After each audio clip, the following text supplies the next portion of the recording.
अस्सलाम वालेकुम friends, welcome है आपका मेरे चैनल पे। और आज मैं आपसे शेयर करने वाली हूँ बकरा ईद स्पेशल पाए और नहारी की कॉम्बो रेसिपी, जो बकरा ईद स्पेशल है और बहुत ही इजी वे में मैं बनाना बताऊँगी आपको। जो हमारी ये पाए की हड्डियाँ होती हैं, नली वगैरह, इनको अगर हम निकाल लेते हैं और पाए के अलावा अगर हम बनाना चाहें और आम दिनों में भी हम पाए जैसा सालन खाना चाहें तो आप इस तरीके से बना सकते हैं और बहुत ही टेस्टी और फ्लेवरफुल बनकर तैयार होता है। इसमें पाए और नहारी दोनों का कॉम्बिनेशन है और बहुत ही दोनों का टेस्ट इसमें आ जाता है। तो अब हम रेसिपी स्टार्ट करते हैं। बिस्मिल्लाहिर्रहमानिर्रहीम। इसके लिए मैंने हाफ़ केजी के करीब इसमें मैंने हड्डियाँ ली हैं, जिसमें नली भी है। और इसमें मैंने जिंजर गार्लिक पेस्ट, नमक 1 टीस्पून जिंजर गार्लिक पेस्ट और 1 मीडियम साइज़ की प्याज, हाफ़ टी स्पून हल्दी इसमें ऐड की है। और अब इसमें मैं 4 गिलास के करीब पानी इसमें ऐड कर दूंगी और इसको मैं इतना पकाऊंगी, इतना गलाना है इसको कुकर में कि इसकी जो हड्डियां हैं उनसे जो है वो गूदा अलग हो जाए और हड्डियों के अंदर का जो गूदा है वो भी अच्छे तरीके से पक जाए बिल्कुल। तो अब मैं इसको 30 मिनट के लिए मैं इसको पकाया है मैंने इसमें। और आप देख सकते हैं कि इसकी हड्डियाँ और बिल्कुल हड्डियों से जो गूदा है इसका वो अलहदा हो चुका है। और अब इस पॉइंट पे मैं इसके अंदर आपको चेक भी करा के दिखा दूँ। और इस पॉइंट पे इसके अंदर मैं बौंग ऐड करूँगी हाफ़ केजी के करीब। फिर आप देख सकते हैं मैंने इसमें बौंग बाद में ऐड की है, क्योंकि अगर मैंने हड्डियों के साथ ही इसको डाल दिया होता तो फिर इसका बिल्कुल ही हलवा बन जाता बोटियों का। तो मैंने 30 मिनट पहले हड्डियों को पकाया अच्छे तरीके से। और अब 15 मिनट में इसे गोश्त को इसके साथ पकाऊंगी। पानी कम हो गया था तो पानी मैंने इसमें और ऐड कर दिया है, क्योंकि हमें इसमें शोरबा ही चाहिए होता है। ये जितना इसके अंदर ग्रेवी होती है वो ही इसकी सारा जूस होता है, हड्डियों का टेस्ट उसमें ही होता है। तो अब मैंने हाफ़ कप के करीब इसमें ऑयल लिया है और अलहदा भगोने में, जिसमें हम मसाला भूनेंगे पाए नहारी का। तो ये मैंने 1 मीडियम साइज़ की प्याज स्लाइस करके इसको मैं गोल्डन ब्राउन होने तक फ्राई करूँगी। ये हमारा बहुत ही टेस्टी सालन बनकर तैयार होता है, जिसमें के पाए और नहारी दोनों का फ्लेवर आएगा। तो अब हम मसाला निकाल लेते हैं। 2 टीस्पून मैंने इसमें धनिया पाउडर लिया है, 3 टीस्पून, क्योंकि शोरबे में हमें मसाला भी चाहिए होता है और शोरबे के अंदर जो टेस्ट आता है मसालों का। पिसी हुई लाल मिर्च 2 टीस्पून ले ली है। हाफ़ टी स्पून हल्दी हमने पहले ऐड की थी और हाफ़ टी स्पून अब इसमें ऐड की है मैंने। गरम मसाला पाउडर लिया है 1 टीस्पून, जो कि होममेड है हमारा। और ये 2 टेबल स्पून मैंने इसमें नहारी मसाला ऐड कर दिया है। किसी भी ब्रांड का आप ऐड कर दें जो आपको अच्छा लगता हो। और ये मैंने अदरक लहसुन पेस्ट इसमें ऐड किया है 2 टेबल स्पून। और 1 टीस्पून मैंने हड्डियाँ जब उबालने रखी थी उसमें मैंने ऐड कर दिया था।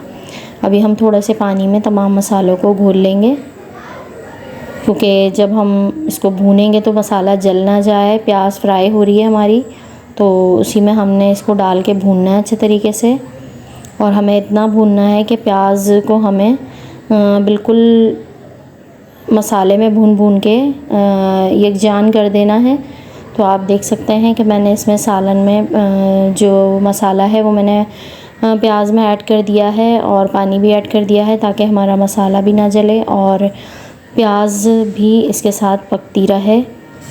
तो हमें प्याज को बिल्कुल इसके अंदर घुला देना है, इतना पकाना है।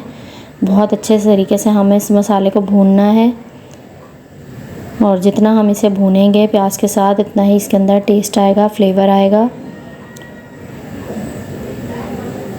तो बस अब हम थोड़े से पानी में इसको बिल्कुल लो फ्लेम पर पकाएंगे ऑयल सेपरेट होने तक। और प्याज को बिल्कुल हम इसके अंदर घुला देंगे, पका के भून के चला के हमने इसको बिल्कुल प्याज को मसाले का हिस्सा बना देना है। बिल्कुल इस तरह हमें पकाना है इसको। तो अब हम ये गोश्त भी चेक कर लेते हैं। 15 मिनट हो चुके हैं। अब हमें गोश्त चेक करना है कि ये गल गया है या नहीं। तो आप देख सकते हैं गोश्त हाँ अच्छे तरीके से गल चुका है और इसके अंदर यखनी भी हमारी अच्छी खासी हो गई है। तो अब हम हड्डियाँ वगैरह सब गोश्त निकाल लेंगे और हड्डियों के अंदर का हम गूदा निकालेंगे। जो बड़ी हड्डियाँ हैं, छोटी हड्डियाँ हम इसमें डाल देंगे और जो बड़ी हड्डियाँ हैं उनका अंदर का गूदा और ऊपर का गूदा निकाल के हम हड्डियों को कर देंगे डिस्कार्ड। और ये आप मसाला देख सकते हैं कि उसको मैंने भून कर प्याज बिल्कुल गायब हो चुकी है, मसाले के अंदर मिक्स हो चुकी है और हमारा मसाला कितना अच्छा सा कलरफुल बिल्कुल इतना अच्छा सा कलर का हो गया है। तो अब ये गोश्त और हड्डियाँ जो मैंने छोटी हड्डियाँ रहने दी थी वो मैंने मसाले में भून ली हैं। तो आप बकरीद में अगर आप ये ज़्यादा क्वांटिटी में बनाएं तो आप मसाले की क्वांटिटी भी ज़्यादा कर दीजिएगा।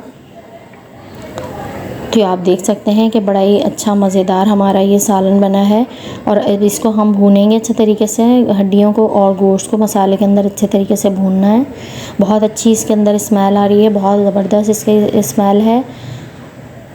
तो बस इसको हमने अच्छे तरीके से भून लिया है और अब जो ये हमने यखनी बची थी तमाम यखनी हम इसमें ऐड कर देंगे और यखनी के साथ भी अच्छे तरीके से उबालेंगे। इसके अंदर उबाल आने तक पकाना है हमें।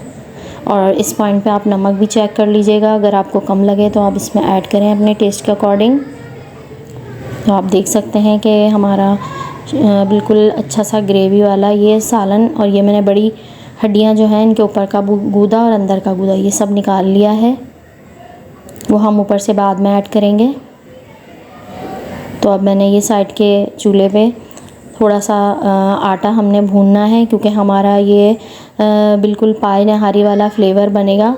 तो इसमें मैंने 2 टेबल स्पून के करीब आटा को हल्का बिल्कुल लाइट गोल्डन इसको ब्राउन करना है, बहुत ज़्यादा नहीं जलाना है। हल्का सा ब्राउन होने लगा है, बस हम फ्लेम ऑफ करके इसमें पानी मिलाएंगे और इसे हम इसी ग्रेवी में अपनी ऐड करेंगे ताकि ये थोड़ा सा थिक हो जाए। बहुत ज़्यादा हमें थिक नहीं करना है, हल्का सा ही थिक करना है।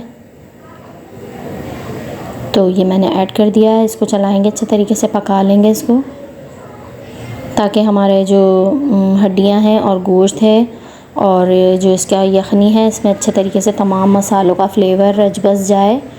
तो आप देख सकते हैं अच्छे से उबाल आ चुका है। अब हम फ्लेम ऑफ कर देंगे और ऊपर से हम मसालों की गार्निश करेंगे इसमें। तो ये मैंने सारा आटे का जो भगोना है इसको भी साफ़ करके मैंने इसके अंदर ऐड कर दिया है। तो बहुत ही यम्मी सा सालन बन के तैयार होगा हमारा ये। तो बकरीद में इसी तरह से हमें चीज़ें बनाते हैं तो बहुत अच्छा लगता है, पूरी फैमिली बहुत मज़े से खाती है।